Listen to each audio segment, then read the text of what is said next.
Could you imagine if I put on this outfit and got equipped with all this gear and then went to a drive-thru at a restaurant? Or got all this stuff on so I can go home and play video games? No. You only put this kind of stuff on and get equipped like this if you're going to do something absolutely amazing. The same is true with the sacrament of confirmation. God is equipping you for something amazing. Yet some people get confirmed and they actually start going to church less. They're done with their classes. They treat it like a graduation. They stop going to mass as much. That would be as crazy as me putting all this on so I could go to like a diner and eat a burger. God is equipping you through the sacrament of confirmation to be something amazing. John 10:10, Jesus said, I came so that they might have life and have it to the full. Today, we're going to talk about how confirmation empowers you to live that life to the full.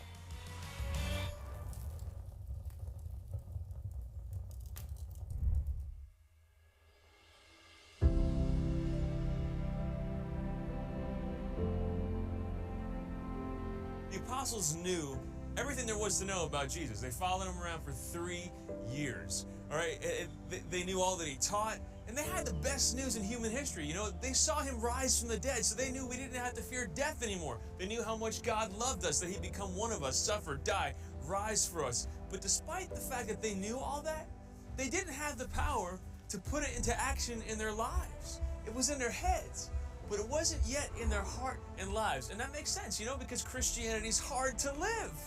Love your enemies? It's impossible. Well, it's easy until you have enemies, huh? And add to the fact that that calling was hard, add to that the fact that anyone they wanted to witness to, they had just killed Jesus. I mean, they knew they risked their lives for being public with their faith.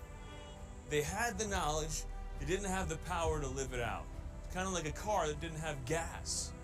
Until Pentecost Sunday, when they received the power of the Holy Spirit. Then suddenly they had the power to take everything they had learned from Jesus Christ, everything they saw, put it into action in their lives, and go out to the streets and proclaim it to the whole world, to all the people that they knew had just killed Jesus, that they risked being killed themselves. And their witness was so bold, not just in words, but in their lives, in the way they loved people. You see, God reveals the dignity of every person on the cross, that every person is worth God the Son to God the Father. So that birthed a Christian civilization where they took care of the poor. Because of that powerful witness, they reached the very heart of the Roman Empire. They reached every corner of the world. And they continued their witness here in Rome. By the way, witness and martyr are the same word in ancient Greek. And many of them gave the witness of their lives by being martyred, by being killed for their faith. In places like this, the Colosseum behind me. Now, Rome was very strongly a culture of death. And they'd applaud as prisoners were put to death. And before too long, Christians became those prisoners who were put to death to the applause of their neighbors in the Colosseum.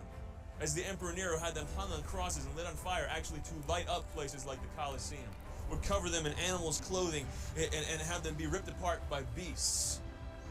They gave their lives with this witness, but their witness was so strong, so steady, and their love was so pure that within 300 years, Rome became Christendom. It changed the world. A culture of life took hold in the midst of a culture of death, and it changed everything by the power of the Holy Spirit. The Catholic Church is even responsible for putting an end to gladiatorial contests. Did you know that? It was St. Telemachus. He was a monk who came out of the desert and came to Rome, felt like God was driving him to Rome, and heard people cheering in an arena, ran in the middle of it, found gladiators killing each other, and he was just appalled that this would be happening. He ran into the middle of the fight, stood between these two big gladiators and said, in the name of Christ, stop this thing. That was his witness. He was killed for it. News of what happened reached to the very emperor, who was horrified and realized, what are we doing? And banned gladiatorial contests forever. That's a hard witness to give. The witness of your life. The witness of Jesus' love for us. It's impossible to give, no matter how much we know about our faith, unless God gives us the power of the Holy Spirit to live it out. The same power he gave the apostles.